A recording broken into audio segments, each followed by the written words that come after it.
Hello and welcome to the Unlocking Behaviour Change Podcast, the show all about psychology and changing behaviour. We are working our way through this first season all about decision making. And today's episode is kind of a continuation of last week where we were talking about forming impressions. I should say my name. Let me do that. My name is Jamie West and your name is? What is my name? I've put you on the spot there.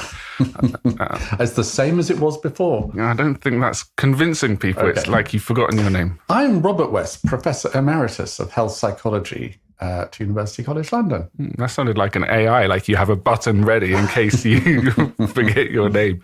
Yes, so we are talking about decision making. And I wanted to talk about first impressions and last impressions because first impressions, everyone sort of, it's in common knowledge that, the first impression is the most important impression. And last impressions are very important as well. It reminds me of a joke, which I will tell, which is that people say that the first few moments of life are the most dangerous, and the last few are quite dangerous as well. Anyway. Yeah. So first impressions and last impressions. So in the jargon, in psychology, we have what's known as the primacy effect and the recency effect. And this phenomenon occurs both in relation to memory and to impressions. And obviously the two are connected with each other.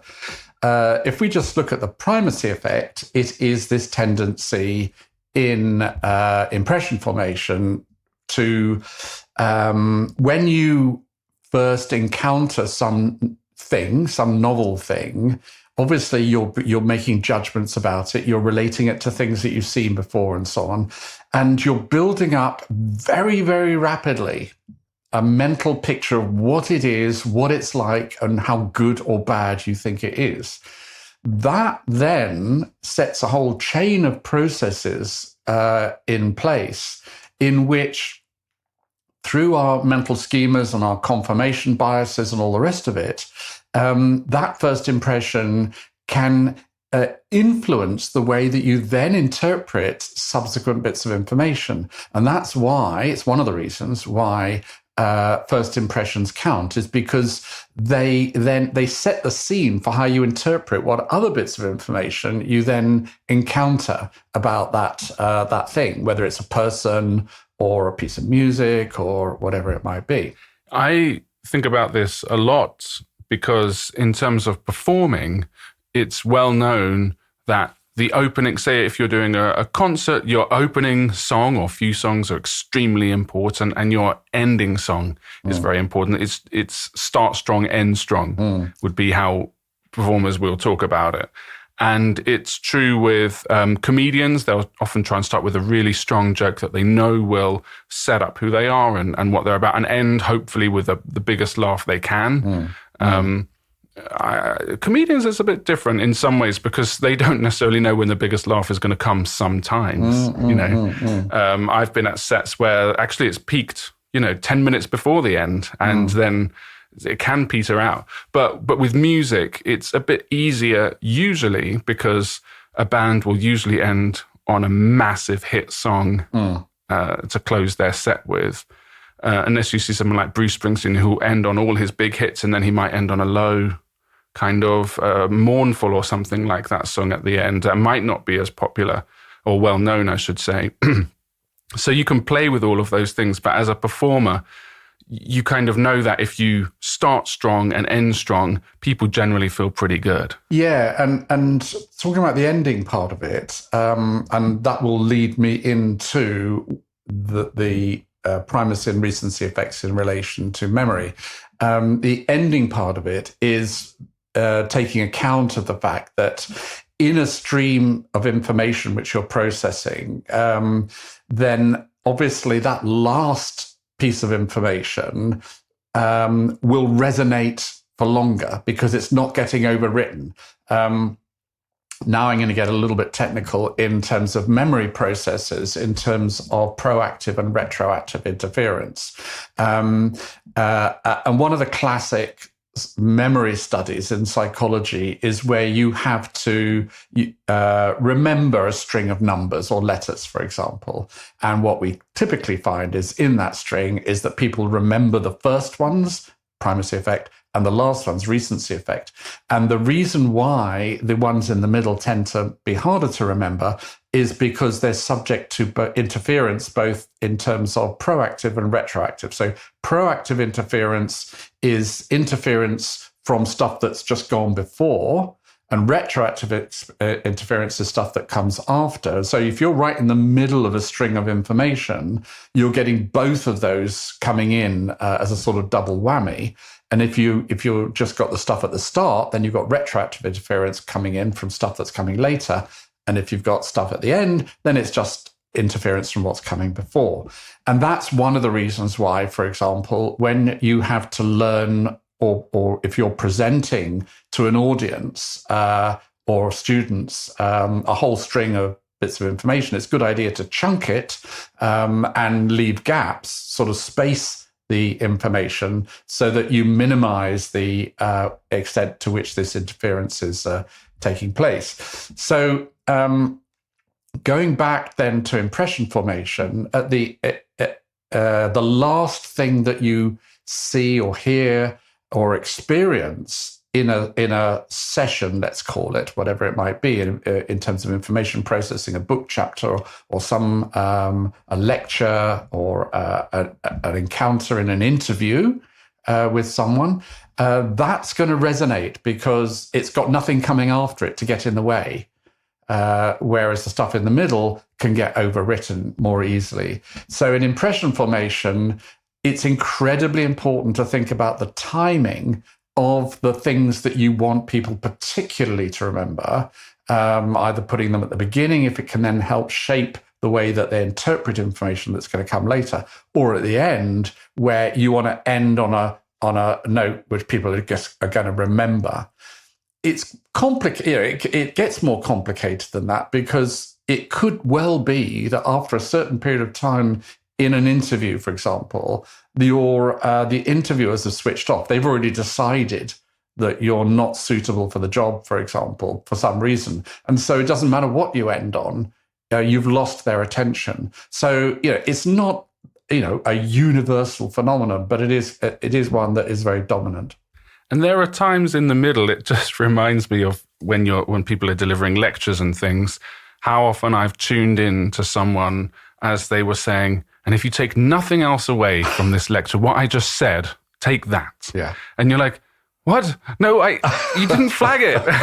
You should have flagged that before. I wasn't listening at that point. I feel like to anyone listening who does a lecture, if you ever say that, then just repeat what you just said. Yeah. I mean, I'm quite interested in this, obviously, as a performer, when you think about how you structure a set and you think of the different moods that you want people to go through and the feelings you want them to have. And a lot of times in the middle of the set, you might have a much longer jam section, a jam song, when people are more relaxed and they're into it. And you wouldn't necessarily start with that because they're not in that emotional space. And of course, you sometimes change what you're doing as you're going along because you're seeing the response you're getting.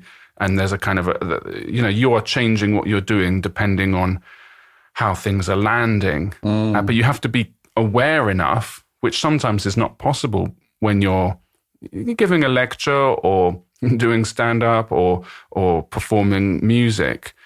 Sometimes you're so focused on what you're doing and having to get through your material, it's hard to pay attention to go, oh, actually, they're not interested in this bit at all. And, whether it's a musical performance or performance in an interview or when you're doing a pitch for a product or something like that, you've got to be paying very close attention to your audience and whether you're engaging them still or losing them. And one of the things that I see, unfortunately, with academic presentations is a failure to pay attention to the audience and whether they're still engaged, and then to react accordingly in the middle. But I just wanted to come back to something you were saying about the positioning of things in a, let's call it a session of some sort, let's say a performance. And you talked about extended improvisations and so on. One of the things I think that is one of the most, for me anyway, the most sort of enjoyable experiences that I get in performances is when it's somewhere in the middle, you just lose all sense of time.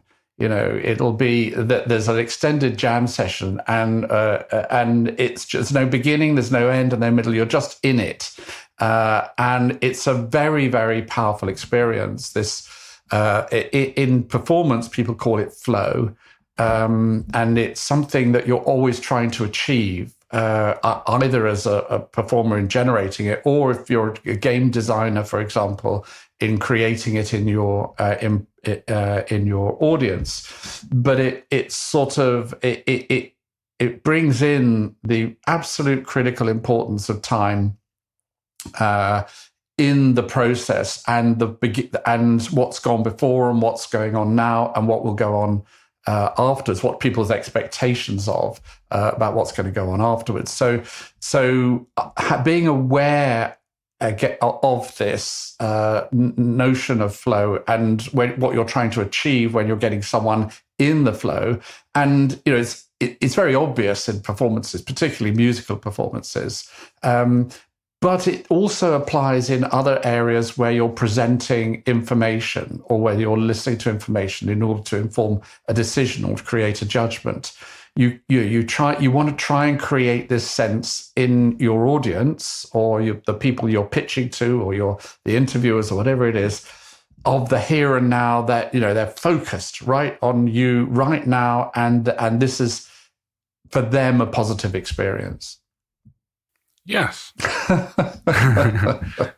No, absolutely. I think so much of performances, what people want is to be in the moment. There's a lot going on. Everyone has a lot going on in their lives at any given moment. And performances serve as an escape, as a revelation, as all kinds of things. But a lot of that is done in the moment. If you're thinking too much about something else, then it can't happen. And I think, I know there's a lot of talk of people on their phones at gigs not being in the moment. I think a lot of times actually they are in the moment. They're just also on their phones filming it in the moment, if that makes sense, as far as I can see. But I don't know. People might have done research on that. Although I have been at gigs where people are, texting on their phones. You're like it's so distracting for people who want to get immersed. That kind of immersion can be harder to achieve with a device. But I wanted to talk about how we overgeneralize from first impressions, because that is something this all goes back. I guess confirmation bias is just so powerful. One reason we keep returning to it. But we do overgeneralize from first impressions, and it's very hard to shake them off. Yeah, let me give you a sort of a thought experiment to help people to understand this. And I think once I say it, it will resonate with them. A spaceship lands from Alpha Centauri, and what steps out of the spaceship is a 4-foot-high green two-legged being with tentacles sticking out the top of its head and 3 eyes, and funny shaped things that look like ears. Okay. First impression. And so absolutely naturally, the humans who are observing this creature stepping out of the spaceship think that's what they all look like. That's what the Alpha Centaurians are: 4-foot-high green beings with 2 legs, tentacles, and 3 eyes and funny shaped ears. But then another one steps out, and it's blue. Okay, right. So Alpha Centaurians are either green or blue, etc., etc. And so this is a process known as induction that we engage in very naturally. Is when we encounter something, particularly something novel, and we want to classify it, we start with the presumption that everything like that is like the thing we just saw. And then as we get more and more experience of it, we make finer and finer differentiations. And the more experience we get, the finer the differentiations are. The same is true for wines. The same is true for music. The same is true for people that we're forming impressions about, and so on. So overgeneralization is our absolutely natural way of thinking. That's what we do. That's how we got where we are today, to do that. But it kind of works, as a thing. You don't know what the other Alpha Centaurians are going to be like, so you just make a presumption that they're all going to be like that. But the absolute key to making this work properly for humans is to be sensitive to the variation and discriminating. And so when new information comes in about this class of things that you're talking about, foreigners, or types of tea or wine, when the new information comes in, that you are open to that discrimination, that you're saying, aha, right, I thought they were all like that. Actually, they're not all like that. They could be like this as well. And to keep going as long as you need to, which is pretty much indefinitely, in making those discriminations. And of course, we're using the word discrimination, not in terms of being against somebody in the way it's commonly used, but in terms of making discernments and judgments. Yeah. It reminds me of some research that I read. I can't remember exactly where, but it was to do with how we stereotype, say, someone who is from a different country. We may, if all we know is the stereotype, that's what we've got. We have the stereotype. The stereotype may be negative. Like the classic ones are lazy or aggressive. That basically, they tend to be projections of our sort of dark parts of ourselves, because we don't even know anything about them, right? So they have to come from somewhere, these negative ideas. But as we encounter people in real life, that slowly tends to replace. So you go, oh, I thought so-and-so was this, but actually I see, and then you have a much more nuanced view. And it doesn't mean that everything in the stereotype might not be wrong, for example. It's sort of, you're constantly modifying, from the stereotype or whatever that you've had, your very sort of maybe a vague impression. And without if you don't know anything, you assume, people tend to seem to assume bad things. Yeah. Well, depending on how that first impression, or how the impressions of that category of things resonates with something else with which you are familiar. So, for example, if you encounter a new, hypothetically, let's say, you encounter a new sort of race of people, but that race looks like you quite a lot, or looks like the people who have high status in your society, then, that sort of tendency to be negative about things with which you're unfamiliar would be counteracted by that resonance with something which may have absolutely no bearing on what this new race of people that you encountered are like at all.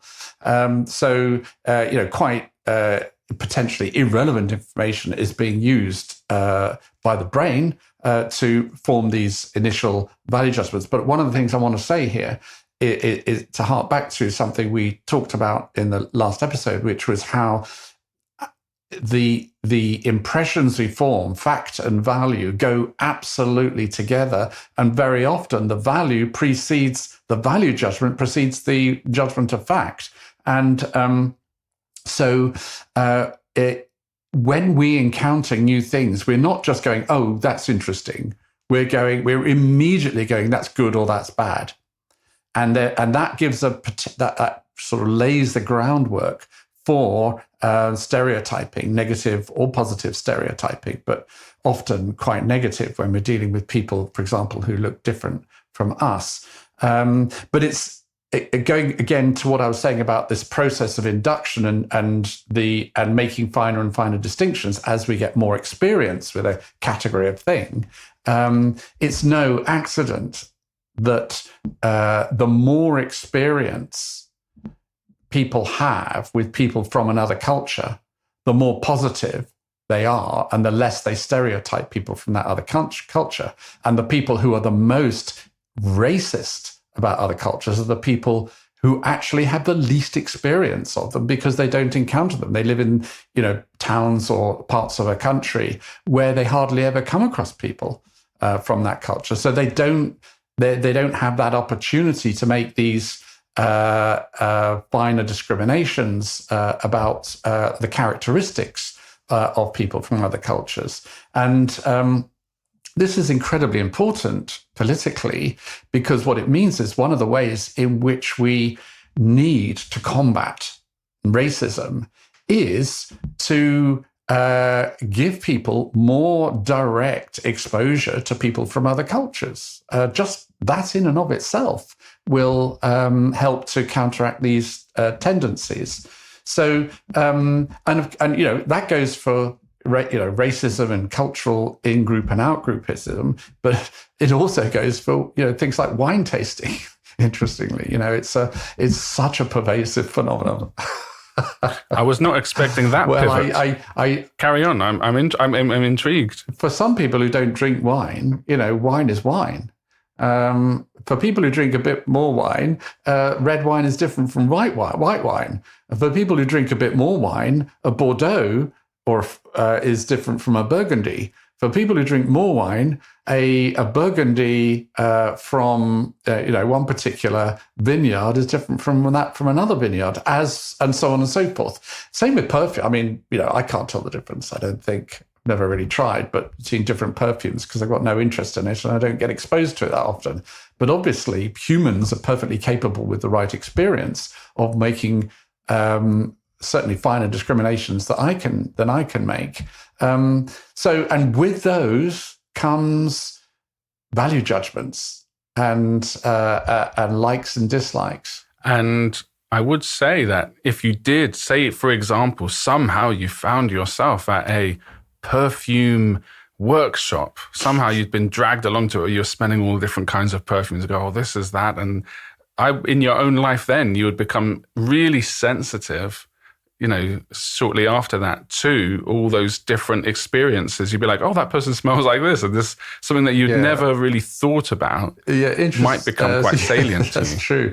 You made me reflect a little bit on, I just recently had a blood test, because being 70, I'm entitled to free health checks. And so the guy who was doing the blood tests looked at my veins, and he goes, "Oh, you got good veins," and I have got good veins, in terms of being able to get a needle into them to take blood, I should say. Right.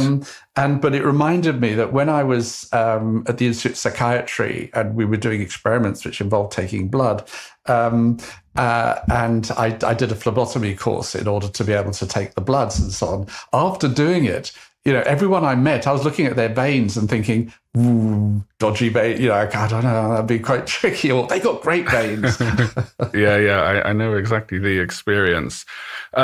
Before we leave this episode, there is another thing that I want to talk about, which I find really fascinating, which is to do with how the human brain averages information that we receive. So if we have lots of different, I guess you could call them data points, if you want to view it on a graph.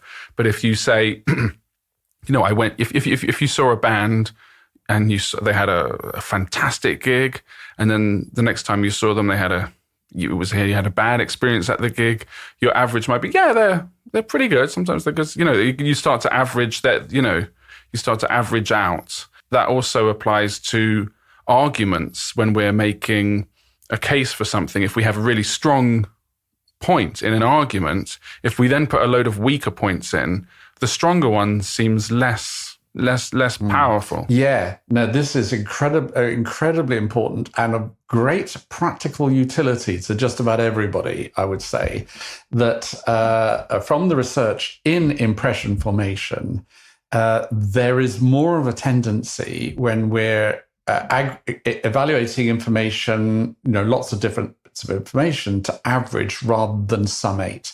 And let me give you've mentioned one example in argumentation, which we'll come back to. But before that, I want to talk about another example, which is self-presentation on your CV or when you're applying for a job. Or similarly, you could say when you're putting forward an argument for or a proposal for a project. And the way it generally works out, these are generalizations. They don't, with humans are complex and lots of things come into play. But the way it generally works out is that you create a stronger positive impression with 2 or 3 really strong points in favor of yourself, things that you're good about you, than the same 2 or 3 strong points plus some things that, although they're quite good, they're not as strong. What that means is that when you're thinking about what to include in a self-presentation or in a proposal, think very carefully about the fact that information that you'd be putting forward, even though it's not negative at all, it's positive, it's just not as positive, may well be actually, weirdly, it's not like they're going, oh, this person's really good on these things and they're quite good on these things. And that's even better than just being really good on these things. They're going, well, they're somewhere between really good and quite good. So be careful about what information you put across.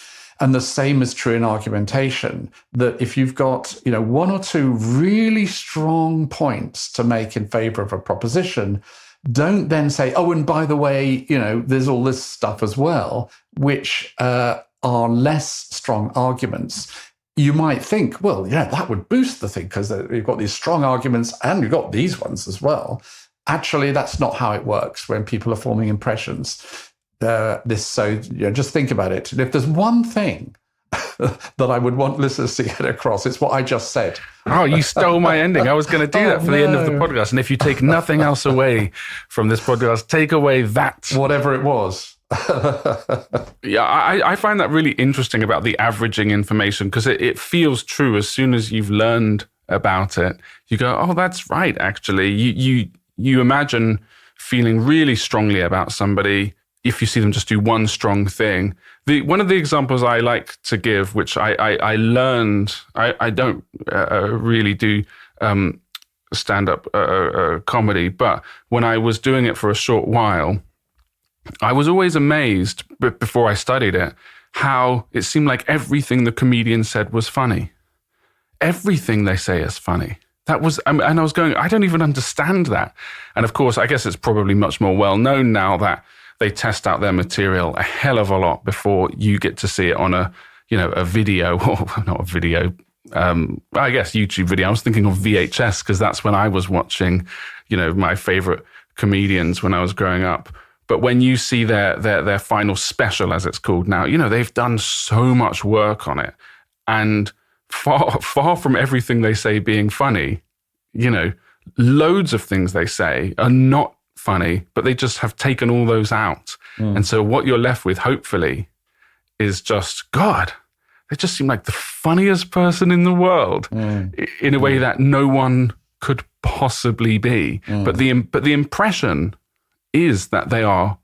That's the impression I certainly receive when I see someone like whoever it may be, Seinfeld, or they must never say a not funny thing. Yeah. When you're trying to make an impression, don't let the quite good dilute the very good. I like that. And that's something that people can have printed on T-shirts. That will do that for the merch. We have reached the end of another podcast. And thank you very much, Robert. That was very enlightening. Yeah. Thank you, James. James. Wow, I've not been called James in a long time. But yes, it's been a treat to hear about all these different types of how we form impressions. Feels like there's still more to cover. And do remember to follow the podcast. And there are links in the descriptions for our books and Robert's Substack, which you can subscribe to. So have a look at those. And we very much look forward to joining you next time on the Unlocking Behaviour Change podcast.